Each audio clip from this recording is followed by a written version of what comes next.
नमस्कार मित्रों। मैं आपसे लोगों के प्रकृति के बारे में बात कर रहा था, पर्सनैलिटीज़ के बारे में बात कर रहा था। इसमें एक पुस्तक जैसे कि इसका मैं रेफरेंस दे रहा था, पर्सनैलिटी प्लस। इस पुस्तक के अनुसार 4 आदमियों के 4 प्रकृति का वर्णन किया गया है। पहली प्रकृति में पॉपुलर परफेक्ट मेलंकली, दूसरे में पीसफुल सैंग्विन, तीसरे में पीसफुल फ्लैगमेटिक और चौथे में पावरफुल कॉलरिक। ये 4 प्रकृति के लोग होते हैं जो आमतौर पर पाए जाते हैं।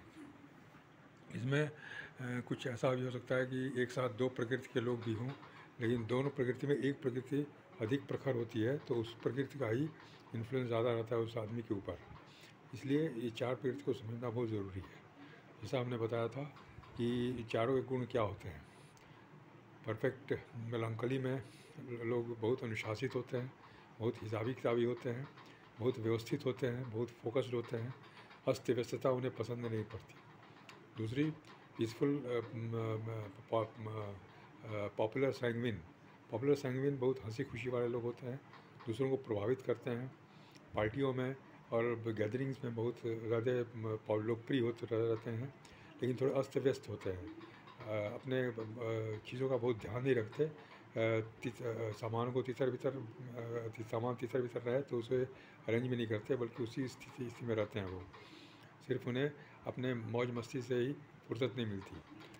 तीसरा पीसफुल फ्लैगमेटिक, बहुत शांत किस्म के लोग होते हैं जो कुछ अपने तरफ से करना नहीं चाहते या मतलब बोलना नहीं चाहते, बल्कि दूसरों की बात सुनते हैं, श्रोता होते हैं और दूसरों की बातों को मानते हैं, फॉलो करते हैं। जो आदमी उन पर प्रभाव डालता है उस पर बहुत ज़्यादा प्रभावित हो जाते हैं। ये कोई निर्णय नहीं ले पाते और ये सिर्फ शांत बैठे रहते हैं। और चौथा प्रकृति है पावरफुल कॉलरिक। वो बिल्कुल उल्टा होता है, मैंने बहुत तेज़ तर्रार होता है और कभी वो चैन से नहीं बैठता और हमेशा निर्णय लेता है, बड़े से बड़े निर्णय, कठिन से कठिन निर्णय लेता है और वो किसी दूसरे की परवाह नहीं करता, बल्कि स्वयं अपने बलबूते पर काम करता है और वो सफल होता है। इस तरह से 4 प्रकृति पाई जाती है। हमको सामने वाले की प्रकृति को समझना है, कौन किस तरह का है, कौन किस तरह की प्रकृति का है। उसके हिसाब से हमें अगर बात करना है तो हम सफलता प्राप्त करते हैं या उससे हम अच्छे संबंध बना पाते हैं। हम अपनी प्रकृति को भी समझें कि हमारी प्रकृति के लिए क्या है। उसमें बहुत सारे पॉइंट्स दिए हुए हैं उस किताब में, जिसमें कि हम पर्सनैलिटी को जज कर सकते हैं, अपने पर्सनैलिटी को भी जज कर सकते हैं। उसमें बहुत सारे स्वभाव के बारे में बहुत लिखे, साइकोलॉजिकल चीज़ें लिखी हुई हैं, पॉइंट्स, क्वालिटीज़ लिखी हुई हैं जो कि हमको चेक करना है कि हम में है कि नहीं। तो पहले अपने आप को ही जज करना है कि हम किस कैटेगरी में आते हैं, हम किस पर्सनैलिटी ट्रेट में आते हैं। उसके लिए उसमें लिस्ट दिया हुआ है उन चीज़ों की और उसको टिक करना है। जो चीज़ हमारे अंदर है, हम समझते हैं कि हमारे अंदर है, उसको टिक करना है। तो जितनी ज़्यादा अधिक चीज़ हमको जिस पर्सनैलिटी में मिलेगी वही पर्सनैलिटी हमारी होगी। इस तरह से हम अपने आप को जज कर सकते हैं कि हम किस पर्सनैलिटी के हैं। उसी तरह से हम सामने वाले को भी जज कर सकते हैं कि वो किस पर्सनैलिटी का है, तो उसके हिसाब से हम काम करते हैं। उसमें बहुत अच्छे अच्छे उदाहरण दिए हुए हैं, जैसे कि वो किताब जो है एक लेडी ऑथर की है, फ्लोरेंस लिटार की, और वो उन्होंने अपने जीवन के बारे में लिखा है कि हम लोग शादीशुदा ज़िंदगी की कैसे मुश्किलों से बिताए।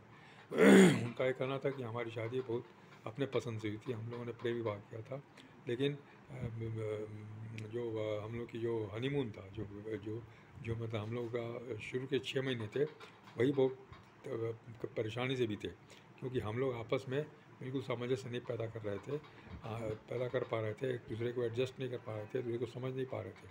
इसलिए आपस में धीरे धीरे झगड़े होने लगे, आपस में विवाद होने लगा, मतभेद होने लगे, और मतभेद इतना बढ़ने लगा कि 1 साल के 1.5 साल के अंदर ऐसा लगा कि हम साथ नहीं रह पाएंगे। उसी समय फ्लोरेंस लिटार की कोई एक फ्रेंड थी, वो उससे मिलने आई और उसने जब ये समस्या सुनी तो उसने एक पुस्तक दी जो पर्सनैलिटी ट्रेट पर आधारित थी, उसने पढ़ने को दिया। फ्लोरेंस लिटार ने उस पुस्तक को पढ़ने के बाद उसने अपने हस्बैंड को भी पढ़ने को दिया, और दोनों इस बात पर बहुत ही मतलब आश्चर्यचकित हुए कि कैसे हम लोग एक दूसरे को नहीं समझ पा रहे हैं, सबकी हम अपनी जो प्रकृति को नहीं समझ पा रहे हैं, हम एक दूसरे को अपने ऊपर दूसरे पर इम्पोज करना चाह रहे हैं। इसलिए उन लोगों ने इस बात को समझा और फिर उनकी ज़िंदगी बहुत ही बढ़िया से बीतने लगी, सारे मतभेद दूर हो गए। उसमें मुख्य बात ये है कि हम अलग अलग प्रकृति के लोग होते हैं, तो हमें एक दूसरे की प्रकृति को समझ के उसके हिसाब से काम करना है। हमें उनकी प्रकृति को बदलने की ज़रूरत नहीं है, हमको उनके ऊपर अपनी प्रकृति को थोपने की ज़रूरत नहीं है, बल्कि जो उनकी प्रकृति है उसके हिसाब से अपने को आपको एडजस्ट करना है।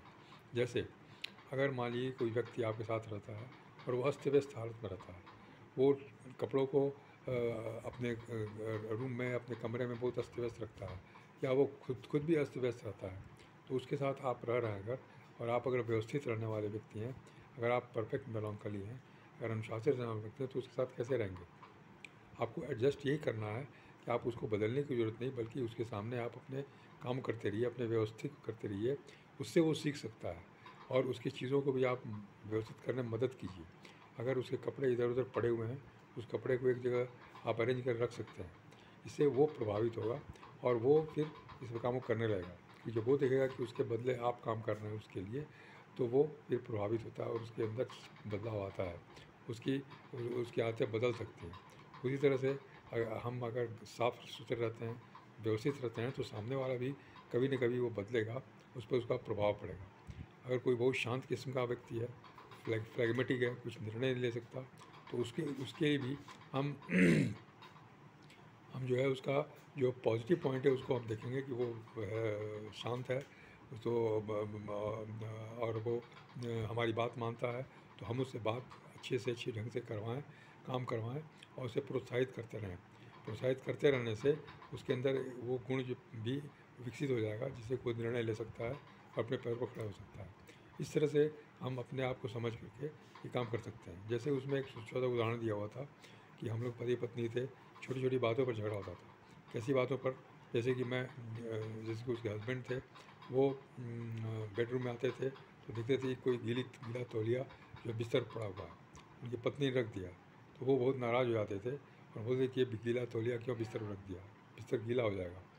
पत्नी बोलती थी नहीं, बिस्तर गीला नहीं होगा, और गीला भी होगा तो सूख जाएगा, उसमें क्या तकलीफ़ है। इसलिए वो उस आदत उसकी वैसे ही पड़ी थी।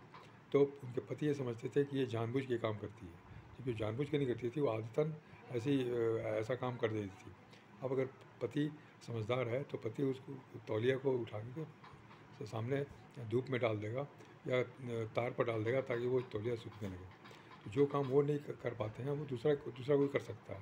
अगर दूसरा उदाहरण दिया जैसे कि टूथपेस्ट का, कि उसकी पत्नी जो है सैंग्विन थी तो वो टूथपेस्ट को अपने तरीके से यूज़ करती थी और उस पेस्ट को निकालती थी। उससे जो पेस्ट का ट्यूब था वो एंड बेंड हो जाता था, टेढ़ा मेढ़ा हो जाता था, लेकिन उसके पति को ये पसंद नहीं था। वो तरीके से नीचे से निकालता था, दबाता था और बहुत तरीके से थोड़ा सा टूथपेस्ट निकालता था और वो उस ट्यूब को सुव्यवस्थित रखता था।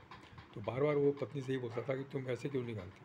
तो वो पत्नी बोलती नहीं, इसमें क्या है, हमको जैसे भी निकालना है निकालेंगे, ट्यूब थोड़ा अगर टेढ़ा मेढ़ा भी हो गया तो उससे क्या फ़र्क पड़ने वाला है। तो ये सोचने की बात है, ये आदत की बात है। तो धीरे धीरे उसके पति ने ये समझ लिया कि इसकी आदत है, तो उस हिसाब से वो एडजस्ट होने लगे और उन्होंने बल्कि 2 टूथपेस्ट खरीद लिया, एक अपने लिए एक उनके लिए, और कहा कि ठीक है तुम जैसा वो इसको यूज़ करो, मैं जैसा होगा इसको यूज़ करूँगा। इस तरह से जहाँ तक हो सके हमें सामंजस्य बनाने की कोशिश करनी चाहिए कि हम कैसे सामंजस्य करें। एक बहुत सफल व्यक्ति हमारे सिस्टम में है, उनका भी ये कहना था कि हमारी पत्नी जो थी, शादी के पहले हम लोग उससे परिचित हुए और परिचित होने के बाद हम लोगों ने तय किया कि शादी करेंगे, और 4 साल हम लोग को लग गया परिवार वालों को समझाने में कि उनको तैयार करने में शादी के लिए। और उसके बाद हम लोग ये सोचते रहे कि शादी के बाद हम लोग खूब अच्छे से रहेंगे, हमेशा साथ रहेंगे, हमेशा साथ घूमेंगे फिरेंगे, बाहर खाना खाएंगे, पिक्चर देखेंगे और बहुत मज़े की ज़िंदगी बिताएंगे। लेकिन शादी के बाद 2 साल के अंदर ही जो है हम लोग बीच में मनमुटाव होने लगा, आपस में डिफरेंसेस होने लगे और उसके बाद बातचीत भी बंद होने लगी। धीरे 1-2 दिन के लिए बात बंद होती थी, फिर हफ्ते भर बात बंद होती थी, फिर महीने भर ही बात बंद होती थी। कई बार तो ऐसा होता था कि हम लोग स्लिप पर लिख करके, पर्ची लिख करके काम चलाते थे। तो ऐसा क्यों हुआ? क्योंकि हम लोग एक दूसरे को समझ नहीं पाते थे कि ऐसा क्योंकि उसकी आदतें जो थी वो क्यों हैं, हमारी आदतें क्यों हैं। इसलिए हम लोग एक दूसरे को हमेशा ब्लेम करते रहते थे, आलोचना करते रहते थे। इस तरह से उन्होंने उदाहरण दिया कि जब हम लोगों ने किताब पढ़ी तो मैं ये समझ गया कि इनकी ये ऐसी नेचर है, और ये भी समझिए कि ये इनका ऐसा नेचर है। जैसे हरा मिर्च हम खाएंगे तो तीखा लगेगा, ये उसका नेचर है, प्रकृति है, हम उसको बदल नहीं सकते, उसके लिए हम ब्लेम नहीं कर सकते। चीनी हम खाएंगे तो वो मीठी लगेगी, वो भी उसकी प्रकृति है। उसी तरह से हमें समझ के कहाँ कि ये मिर्च है और ये तीखा लगेगा तो उसी हिसाब से हम खाएंगे, चीनी है तो मीठी लगेगी उसी हिसाब से हम खाएंगे। तो उसी तरह से हम आदमी के प्रति जब जान जाते हैं तो उस हिसाब से हम उसके साथ पेश आते हैं। यह बहुत आवश्यक है और ये एक कला है जो कला को सीखना है। अब मैं आपसे अगली बार फिर इस बारे में और भी अधिक बात करूँगा। तब तक के लिए नमस्कार, धन्यवाद।